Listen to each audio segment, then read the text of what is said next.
你有没有遇过一种人，他一句话都没说，只要站在那里，就让你觉得如沐春风，无比安心？而有些人明明笑脸迎人，却让你莫名的感到压抑，想逃离。其实，动物对这种能量共振的敏锐度是人类的1000倍。到了我们这个年纪，身上都背负了太多的责任。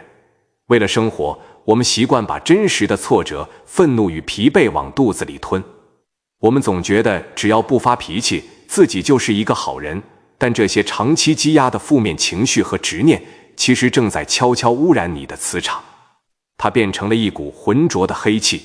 把原本该走向你的贵人、财富和好运，通通推得远远的。我们常常感叹命运坎坷，却忘了自己才是那个持续向宇宙发送错误频率的发射塔。接下来，请给我一杯茶的时间，今天我将毫不保留地告诉你，如何打破这层困住你人生的无形屏障。内容的最后，我会教给你3个不用花半毛钱，睡前和日常就能做的转运密码。我会陪着你，从内而外彻底洗涤那颗长满无名杂草的心，让你接下来的每一天都能枯木逢春，处处逢源。让我们先从生活中的一个日常细节说起。走在熟悉的社区巷弄里，不知你是否曾经留意过这样一个极具深意的现象。同样是蜷缩在街角的那只流浪狗，或是趴在围墙上晒太阳的野猫，面对不同的人走过，他们的反应竟有着天壤之别。有的人西装笔挺，脚步轻快，但当他一靠近，原本慵懒的猫狗却像如临大敌，瞬间弓起背脊，呲牙咧嘴，甚至狂吠不止，仿佛看见了某种无形的威胁。然而，换作另一个人经过，或许他衣着平凡，步伐缓慢，那只刚才还凶悍无比的狗却突然安静下来，甚至主动摇着尾巴凑上前去，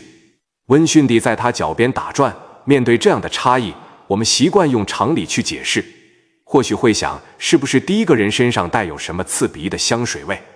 还是他曾经无意间惊吓过这些小动物，又或者只是这只猫狗今天的脾气特别古怪。然而，若我们将视角拉高，用更深层的生命智慧来审视，便会发现这其实与气味或脾气无关，而是揭示了一个极其奥妙的宇宙法则：万物皆有灵。而这些小动物正是天地间最敏锐的磁场探测器。其实，猫狗等动物的感知能力往往超越了被社会化的现代人类。人类习惯用肉眼去建构世界的认知，我们看重一个人穿什么名牌，开什么名车，拥有怎样的社会头衔与地位。我们的大脑无时无刻不在透过这些外在的标签去评估一个人的价值与安全感。久而久之，我们的心眼被这些华丽的包装蒙蔽，失去了直视事物本质的能力。但动物不同，一只猫或一只狗在看着你的时候，它完全不在乎你是高阶主管还是市井小民，它也不懂你银行账户里有几个零。它们无法被社会伪装所欺骗，因为它们读取的是你灵魂深处最真实的能量频率。佛法常言万法唯心造，人的每一个起心动念其实都在无形中向外散发着特定的频率与磁场。当一个人长期心怀算计、焦虑、愤怒，或是带着极强的控制欲与傲慢时，即便他表面上笑容满面，举止优雅，他的内在空间早已充满了浑浊与尖锐的能量。这种带着刺的气场，凡人的肉眼看不见，但在动物敏锐的感知里，却如同黑暗中散发着恶臭的黑烟，又或是极具压迫感的锋利刀刃。动物的直觉是出于求生的本能，当它们感受到这种充满攻击性或极度压抑的业力磁场靠近时，防御机制便会瞬间启动。那狂吠与炸毛并非无缘无故的敌意，而是他们在面对无形煞气时的本能恐惧与抵抗。他们躲避的不是那个人具体的肉身，而是那个人长期积累在灵魂周围的浑浊气息。反之，如果一个人内心纯净，充满慈悲，平时不与人结怨，懂得放下执念与傲慢，这样的人，他的心境宛如一汪清澈的湖水，散发出来的磁场必然是柔和、温暖且充满阳气的。当这样的人走近时，动物感受到的是一种绝对的安全感与包容力，就像在寒冬中遇到和煦的阳光，他们会不由自主地想要靠近，去汲取那份干净而纯粹的能量。因此，动物对一个人的态度从来都不是巧合，而是对你当下心境与过去业力最直接的反射。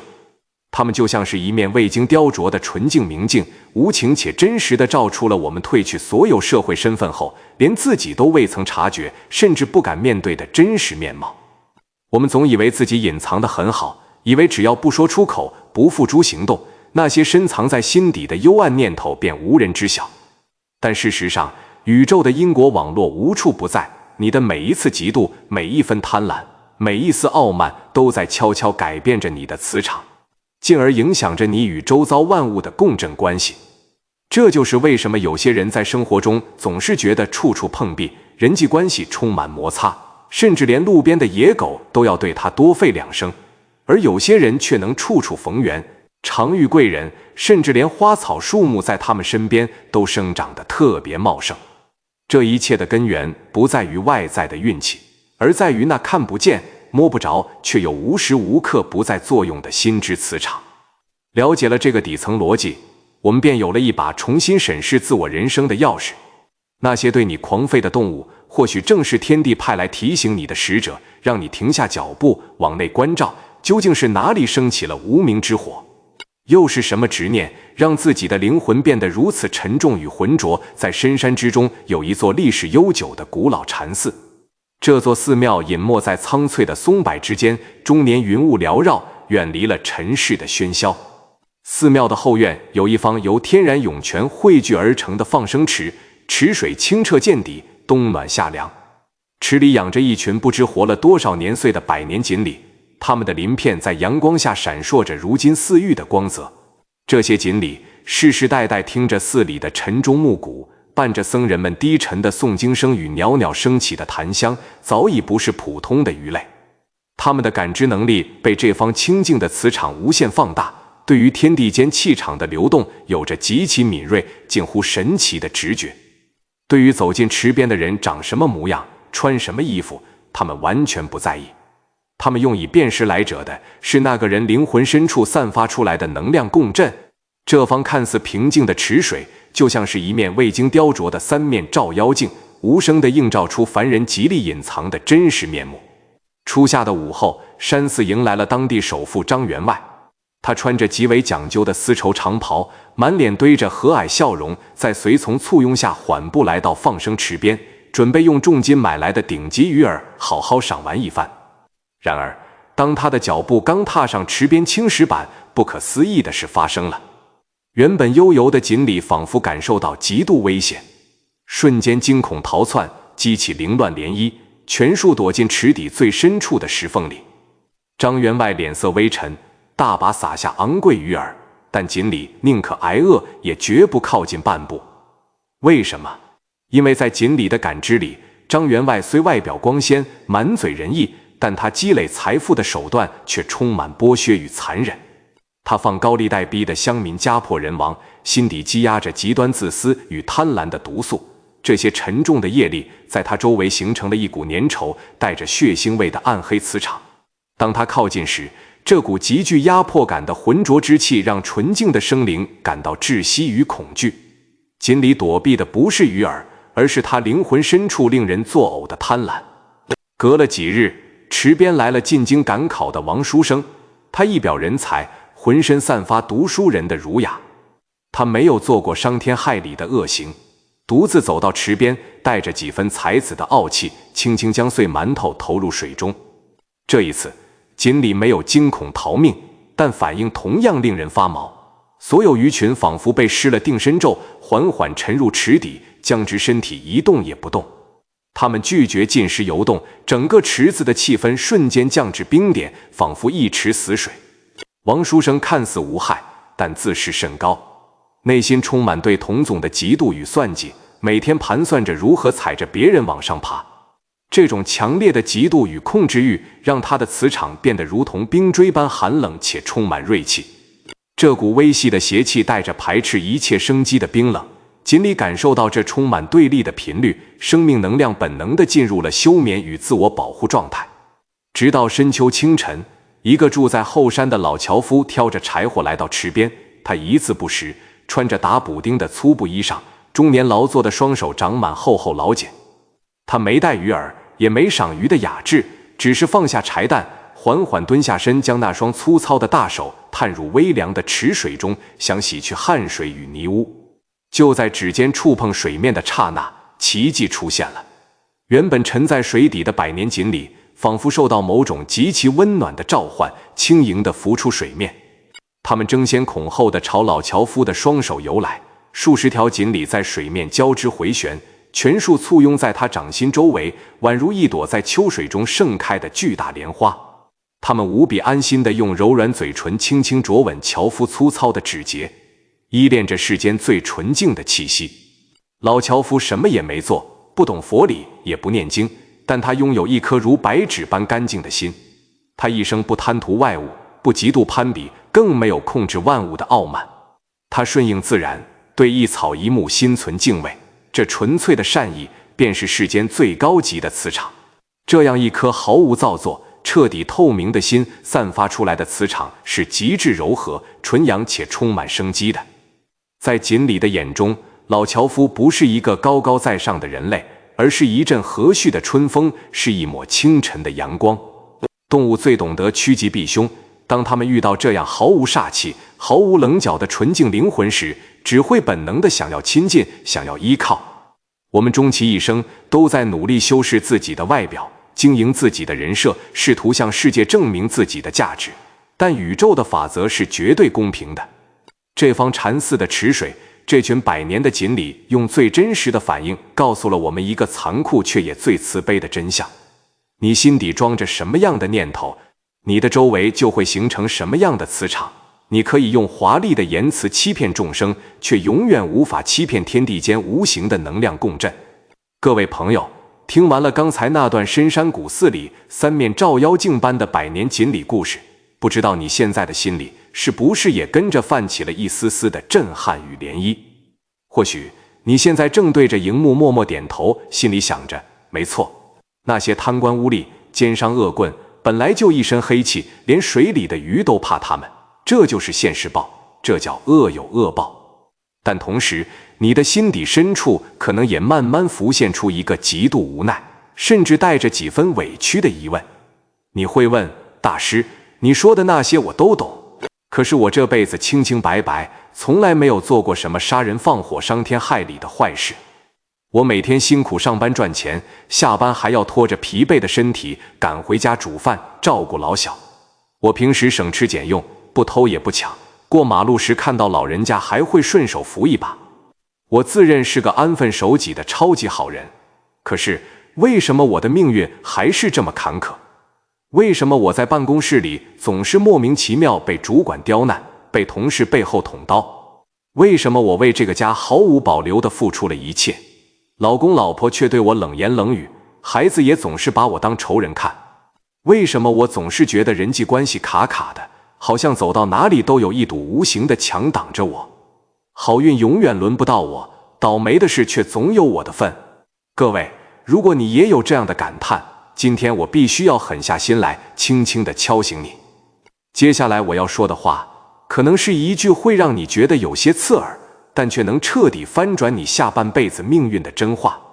在佛法的浩瀚智慧里，有一句非常直指人心的话，叫做起心动念，无不是业，无不是罪。你以为只有那些写在刑法典上的杀人、放火、暴力诈骗才叫做恶吗？你以为只要你没有在现实生活中做出具体的坏事，你的灵魂就是纯白无瑕、自带光芒的吗？错了，我们都大错特错了。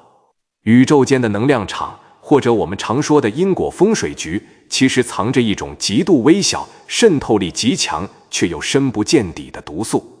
我把它称之为微细邪气。什么是微细邪气？它看不见颜色，也闻不到味道。你每天早上对着镜子洗脸刷牙的时候，绝对看不出它挂在你的眼角或眉梢，但它却像是一种无色无味的慢性毒药，或是像一滴一滴落在钢筋上的强酸。每一天、每一分、每一秒都在无形之中慢慢的、悄悄地腐蚀着你的福报，斩断了你本该拥有的贵人缘。这种微细邪气到底是怎么产生的？它不是来自于外在的仇人，也不是风水摆设摆错了位置，它完全来自于你自己的那一颗心。我们现在一起来做个自我检视，请你对自己绝对诚实。当你看到身边那个平时工作能力明明不如你的同事突然升官发财，或者买了豪车新房的时候，你嘴上挂着得体的微笑，说着恭喜恭喜，但你的心底深处，在那0.1秒间，是不是闪过了一丝酸溜溜的嫉妒？是不是暗自嘀咕着，凭什么是他？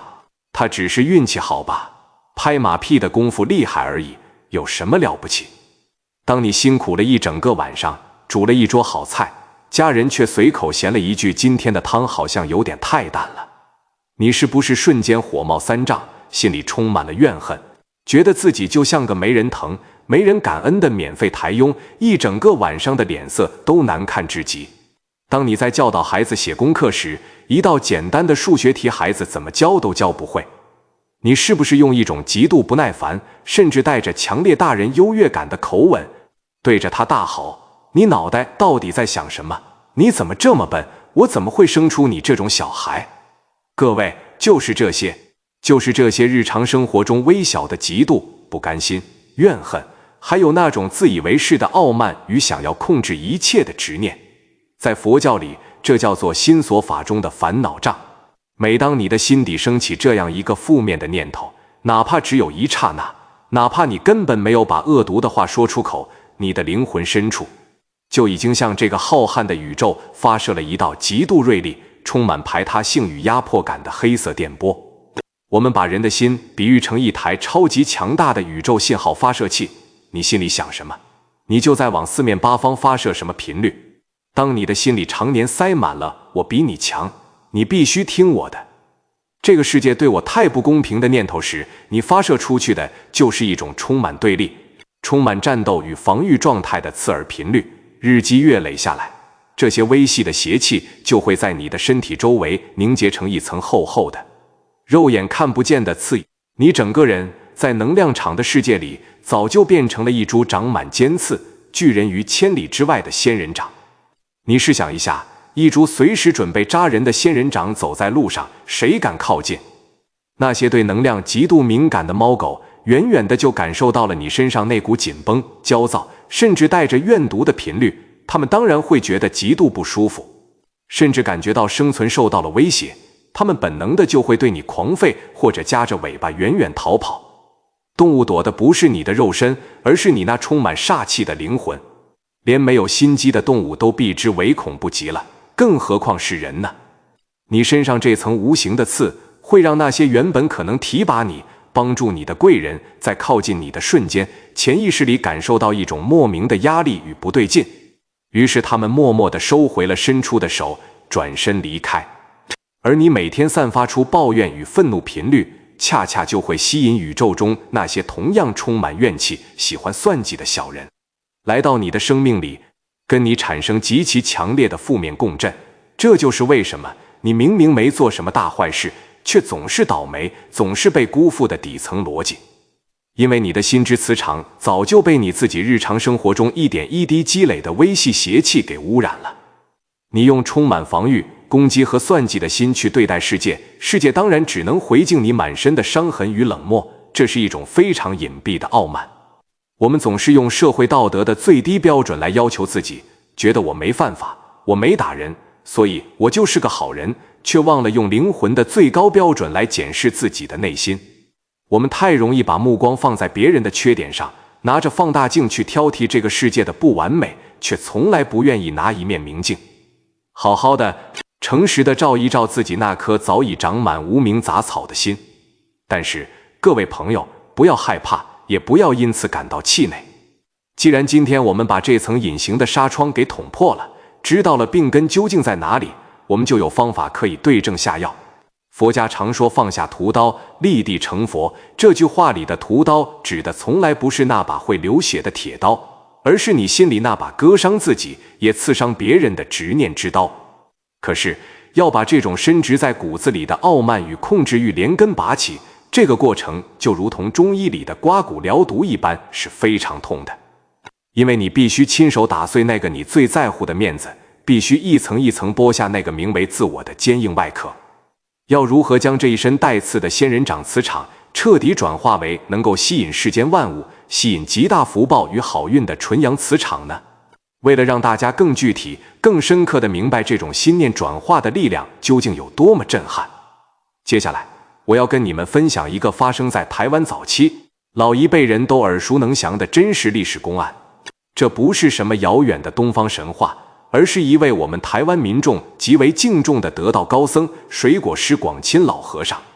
当年他在福建深山里闭关修行时，用他那极致纯净的磁场，在一瞬间降服凶暴猛虎的真实经历。请大家深呼吸，放松心情。听完这段故事，你就会彻底明白，当一个人的心柔软到了极致，当你的灵魂不再带有一丝丝的杀气与算计时，究竟能爆发出多么不可思议的宇宙能量。各位朋友，刚才我们谈到了凡人心中的微细邪气。当我们内心充满了傲慢、恐惧、防御与算计时，散发出来的磁场就是刺人的。反过来说，如果一个人的内心彻底放下了这些武装，柔软到了极点，连一丝丝的防御与敌意都没有，那会发生什么事呢？接下来我要讲的这个故事不是遥远的女神话，而是发生在近代，一位我们台湾民众都非常熟悉、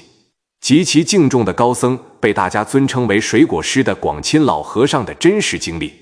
广钦老和尚的一生充满传奇，但他最震撼人心的一段修行，发生在他早年前往福建泉州清源山，独自一人在深山洞穴中闭关的时候。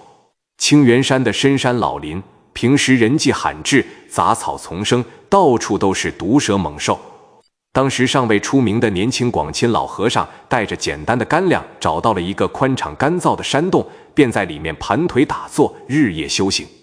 有一天，天色渐暗，老和尚正闭着眼睛在山洞里深沉地打坐，突然间，洞口传来了一阵极其沉重、带着压迫感的脚步声，沙沙，那是巨大的爪子踩在枯叶上的声音。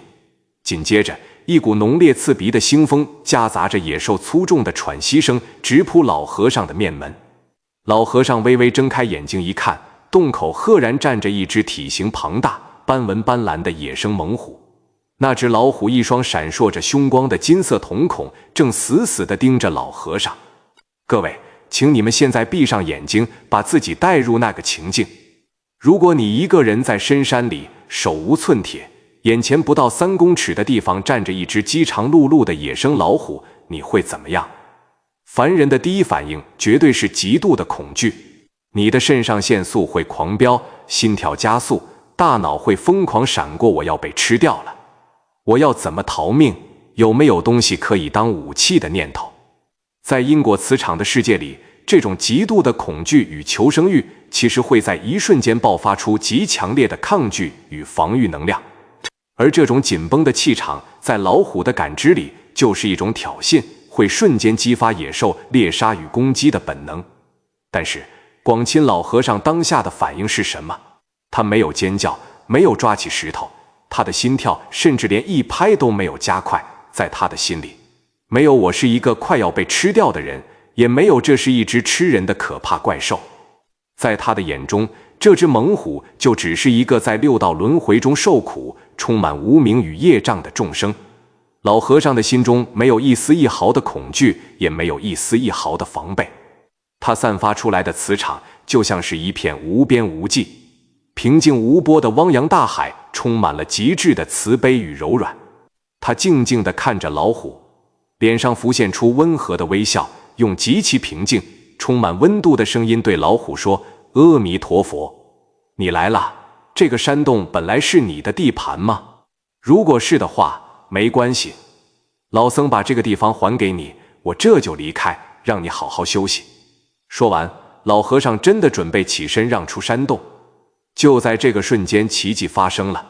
那只原本充满杀气、准备扑上来撕咬的老虎，在接触到老和尚那股毫无敌意、纯净到了极点的磁场后，他眼中的凶光竟然一点一滴地暗淡了下来。老虎本能地感觉到，眼前这个人类跟他过去遇到的所有生物都不一样。这个人没有发出任何危险的信号，也没有散发出让他兴奋的恐惧气味。这个人的周围只有一种让他感到无比安心、无比舒服的温暖光晕。那只猛虎慢慢地垂下了高昂的头颅，原本竖起的毛发也平顺了下来。它居然像一只温驯的大猫一样，轻轻地走到老和尚的脚边，用那颗巨大的毛茸茸的脑袋轻轻地蹭了蹭老和尚的僧袍，然后他乖乖地走到山洞的角落，自己趴了下来，把最舒适、最干燥的位置让给了老和尚。从那一天起，这只猛虎不仅没有伤害老和尚，反而成了他的护法金刚。老和尚在洞里打坐，老虎就在洞口守着；老和尚出洞散步，老虎就远远地跟在后面保护他。后来，老虎甚至还把自己的伴侣和小老虎都带来，一家大小像小狗一样依偎在老和尚的身边，听他诵经。各位朋友，听完这个故事，你的心里是不是觉得不可思议？你觉得这是神话吗？不，这是绝对真实的宇宙法则，这就是佛法里说的心能转物。当你的心彻底放下了我执，放下了所有的算计、恐惧与傲慢，你的心柔软到没有任何形状，没有任何棱角的时候，你就能与宇宙间最纯粹的能量融为一体。我们常说柔能克刚，这个世界上最强大的防御其实就是毫无防御。当你连防备心都放下的时候，别人根本找不到可以攻击你的着力点，连最凶残嗜血的猛虎都会被这股纯阳的慈悲磁场给融化，甘愿低头臣服，更何况是人呢？我们这辈子可能永远都不会去深山里遇到老虎，但是你仔细想想，在你的现实生活中，是不是常常会遇到像老虎一样的人和事？那个脾气暴躁，动不动就拍桌子骂人的主管，不就是一只吃人的老虎吗？那个为了争夺家产，对你恶言相向，处处刁难的亲戚，不也是一只露出獠牙的猛虎吗？还有那些突如其来的财务危机、健康红灯，哪一个不是像猛虎下山一样，把我们吓得魂飞魄散？当你面对生活中的这些猛虎时，你是像个凡夫俗子一样，立刻竖起全身的刺，用愤怒、抱怨和恐惧去和他们对抗？还是你能像广钦老和尚一样，深吸一口气，在心里默默地说一句阿弥陀佛，你来了，我接纳你，然后用最柔软、最平静的慈悲心去化解这场危机。记住，当你越是用力去对抗，你散发的煞气就越重，反弹回来的伤害就越深。唯有彻底的柔软，才能降服世间一切的狂暴。这就是我们改变命运、养出高级磁场最核心的秘密。各位朋友，我们刚刚跟着老和尚在深山里经历了一场不可思议的心灵洗礼。现在，让我们把视线从那遥远的深山老林拉回到我们每天生活的现代都市，拉回到你我每天都要面对的那个再普通不过的室内房间，或者那间总是充满压力与竞争的办公室。你可能会想，大师，我身边没有老虎让我去降服啊，我每天面对的是永远做不完的报表、难搞的客户，还有那些喜欢在背后说闲话的同事。我的磁场早就乌烟瘴气了，我该怎么办？别急，接下来我要跟你分享的这个真实案例就发生在我们身边。这是一个关于枯木逢春，也是关于一个普通中年人如何透过最微小的行动彻底扭转自身能量场的故事。这个故事的主角，我们叫他老陈。老陈今年快50岁了，在一家中小企业做中阶主管。这几年，老陈的日子过得很憋屈，公司业绩不好，老板天天盯着他骂，底下的年轻人又叫不动，总觉得他思想老派。老陈每天走进办公室，就像走进牢房一样，他心里充满了怨气、不甘心，还有一种深深的无力感。他常跟老婆抱怨，我为这家公司做牛做马这么多年，没有功劳也有苦劳吧，现在却把我当草一样踩，大家都在针对我，这世界真的太不公平了。你看老陈的状态是不是跟我们很多人很像？他心里的那股怨气早就凝结成了一层厚厚的、充满刺的黑色磁场，所以同事看到他都绕路走，没人愿意主动跟他说话。他去拜访客户，客户也总是找理由推脱，他的运气就像一滩死水，完全卡住了。直到有一天，老陈在办公室的角落里注意到了一盆快要死掉的发财树。这盆发财树是前几年公司开幕时别人送的，后来被塞在一个不起眼的拥挤的办公大楼的角落里，没人浇水，也没人照顾。叶子已经枯黄掉落了大半，枝干也干瘪了，看起来毫无生机，随时都会枯死。那天，老陈刚被老板狠批了一顿，心情沮丧到了极点。他走到角落，看着那盆快死的发财树，心里突然产生了一种同病相怜的感觉。他想，哎，你跟我一样，都被这个世界遗弃了，都快枯萎了。不知怎么地，老陈做了一个平常绝对不会做的举动。他去茶水间装了一杯水，轻轻地浇在发财树干裂的土壤上，然后他抽出一张卫生纸，沾了点水，非常轻柔，非常仔细地把发财树仅存的几片绿叶上的灰尘一片一片地擦拭干净。在擦拭叶片的那个当下，老陈的心里什么都没想，他没有想着业绩，没有想着老板的责骂，也没有想着同事的冷眼，他只是单纯的、全心全意的想要让这株小小的生命稍微舒服一点点。这就是佛法里说的无相布施，不求回报，不带目的，只是纯粹的善意与柔软。从那天起，老陈养成了一个习惯，每天早上进办公室第一件事就是走到那个角落，看看他的发财树，给他浇点水，跟他说两句话。他不再一进办公室就拉长着脸，而是把注意力放在了这株小生命上。奇迹就这样悄悄地发生了。大约过了1个月，那盆原本被大家判定死刑的发财树，竟然在干枯的枝干上冒出了几个翠绿的、充满生机的新芽。当老陈看到那些新芽的时候，他的眼眶竟然红了。他突然感觉到自己心里那块冰冷坚硬的石头好像也跟着融化了。他看着发财树，心里想着，连一棵快死的树，只要给它一点水和爱，它都能重新活过来。那我呢？我难道就要这样怨天尤人地枯萎下去吗？随着发财树一天天变得枝繁叶茂，老陈身上的磁场也发生了翻天覆地的变化。他不再逢人就抱怨了。当年轻同事做错事时，他不再劈头就骂，而是温和地教他们怎么解决。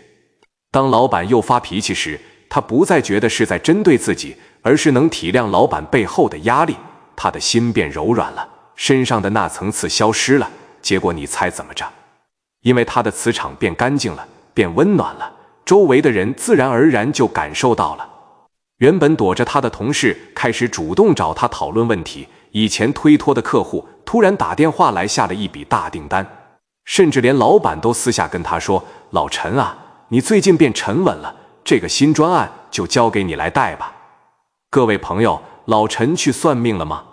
他去买了什么昂贵的风水摆设吗？都没有，他只是在一个普通的室内房间里拯救了一盆快死的发财树。而在这个过程中，他真正拯救的其实是他自己那颗枯萎、充满怨气的心。当你愿意弯下腰，用纯净的善意去对待万物时，你的心就与天地间最温暖的频率产生了共振。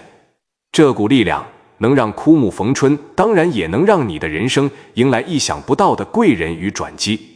各位朋友，听完了老陈与发财树的故事，相信你现在已经深刻体会到改变命运的钥匙其实一直都握在我们自己手里。我们不需要花大钱去改风水，也不需要跑到深山里去闭关，佛法在世间，不离世间绝。真正的修行就是我们每天吃饭、睡觉、工作、与人相处的每一个当下。你可能会问，大师，我真的很想改变我现在充满霉运的磁场，但我到底该怎么做？有没有什么事我今天看完这支影片马上就能跟着做的？当然有，接下来我要教给大家3个非常简单，完全不需要花半毛钱，但只要你愿意坚持做下去，就能让你的磁场彻底脱胎换骨的微行动。请大家拿出一张纸和一支笔，或者直接记在你的手机备忘录里。第一个微行动，睡前3分钟的观水法。我们的心就像是一杯原本清澈的水，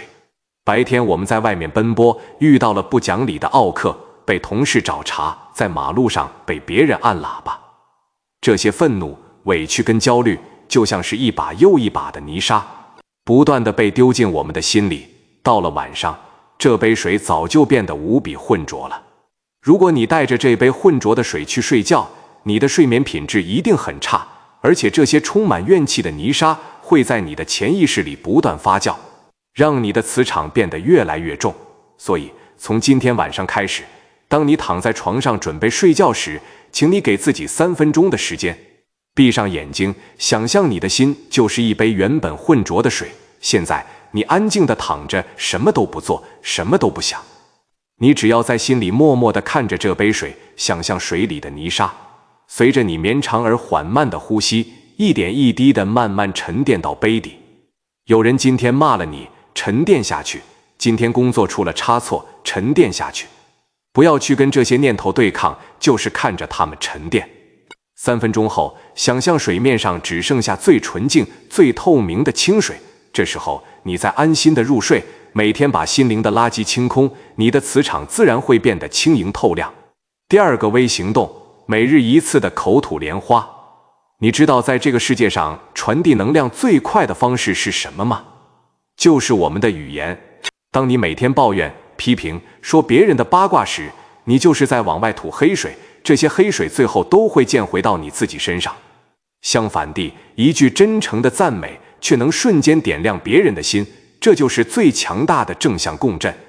我给你的功课是，每天只要找一个人，对他说一句真诚的赞美或感谢。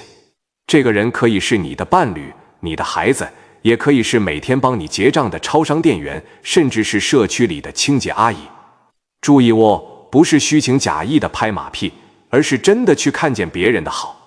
比如对老婆说，你今天煮的汤真的很好喝，辛苦你了。或者对超商店员说，谢谢你，你每天笑容都这么好，让我一早心情都变好了。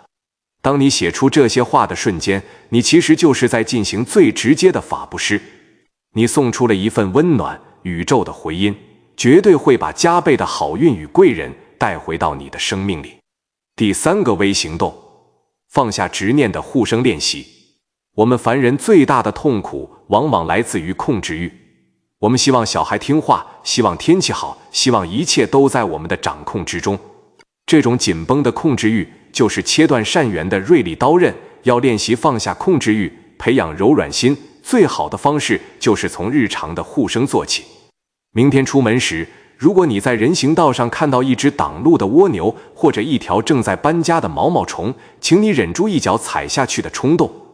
稍微绕个道，或者用树叶把它轻轻移到草丛里。如果在办公室里飞进来一只小虫子，不要立刻拿起杀虫剂一阵狂喷，试着打开窗户，挥挥手引导它飞出去。放它一马，其实就是放你自己内心的杀气与执念一马。当你对一只微不足道的小虫都能生出不忍之心时，你的心就已经柔软到了极致。带着这样一颗极度包容的心去面对家人，面对工作，你就会发现，以前那些让你气得半死的事情，突然之间都不算什么了。这3个微行动，观水法、口吐莲花、护生练习，非常简单，对吧？但这就是宇宙间最强大的转运密码。各位朋友，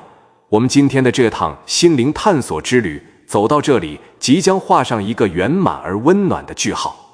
从最开始，我们谈到巷口那只会大小眼的猫猫狗狗，到深山古寺里那群像是照妖镜般的百年锦鲤，再到广钦老和尚用极致的清净心，在山洞里化解了野生猛虎的满身杀气。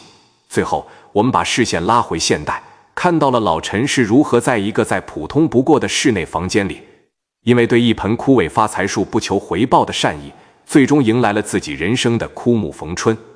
这一路听下来，不知道你现在的心里是不是也感觉到了一种前所未有的平静与透彻？这一切的故事，无论是发生在古代还是现代，无论主角是高僧还是凡夫俗子，其实都在反复地向我们印证同一个宇宙间最底层也最真实的法则：你就是你自己命运的终极发射塔，你的心就是这世间最强大的风水。我们常常在生活中感到迷惘，觉得自己像是一叶在大海中漂泊的孤舟，被命运的狂风暴雨吹得东倒西歪。我们总以为是外在的环境，是别人的刁难，是老天爷的不公平，造成了我们的痛苦与不顺遂。但事实上，外在的一切境遇都不过是你内心磁场的具象化显现。当你的心里长满了傲慢、嫉妒、恐惧与怨恨的杂草时，你散发出来的频率就是充满攻击性与排斥力的。这样的磁场自然会招来人生的狂风暴雨，甚至连路边的流浪猫狗都会感受到你身上那股无形的煞气，而对你狂吠。但是，当你愿意像广钦老和尚那样彻底卸下心里的武装，当你愿意像老陈那样对身边微小的生命释放出一丝不求回报的温暖，当你开始在每天睡前清空心里的泥沙，开始对身边的人口吐莲花，开始学着不去控制万物，学着互生，你的心就会慢慢被洗涤，变得像一块顶级的温润白玉。这种柔软、包容、充满了慈悲与爱的纯阳磁场，是宇宙间无坚不摧的力量。它能化解一切的干戈，能融化最冰冷的人际关系，能让枯萎的事业重新发芽，更能让这世间所有的好运、所有的贵人，就像那群朝着老樵夫游去的百年锦鲤一样，心甘情愿、争先恐后地来到你的身边。这不是迷信，这是量子力学里的共振，这是佛法里最真实的因果，这更是我们生命中最美的吸引力法则。所以，各位朋友，请不要再小看你自己了。你的每一个起心动念都在震动着整个宇宙。你有多柔软，这个世界就会对你有多温柔；你有多慈悲，你的福报就会有多深厚。在今天这支影片即将结束的此刻，我想邀请荧幕前的你和我一起做一件非常有意义也充满强大能量的事情。这支影片的留言区不仅仅是一个虚拟的网络空间，我希望我们能一起把它变成一个汇聚万千善念的正向风水宝地。我想邀请你现在就滑到下方的留言区，为自己、为家人，或者是为这个世界留下一句最真诚的善言或祈福语。你可以写下愿我的心永远保持柔软与慈悲，你可以写下祝福我年迈的父母身体健康、平安喜乐。你甚至可以只是简单的打上4个字，愿皆平安。千万不要小看这短短的一句话。当1000个人、10000个人都在这个空间里留下了最纯净的祝福时，这里就会形成一个极其强大、极其干净的善念磁场。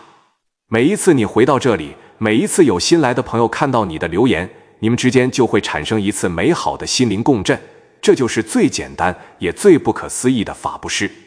你种下的这颗善念种子，在未来的某一天，一定会以你意想不到的美好方式回到你的生命里。感谢你今天用这么长的时间陪伴我一起完成这场心灵的共修。愿荧幕前的你从今往后无论走到哪里，都能带着一身干净、温暖的高级磁场，照亮自己，也温暖别人。如果您觉得今天的内容对你有一点点启发，邀请您轻点一下订阅与关注，并把这份正向的磁场分享给身边需要的朋友。让我们在未来的日子里继续一起修心养性，遇见更好的自己。我们下期影片再见，阿弥陀佛。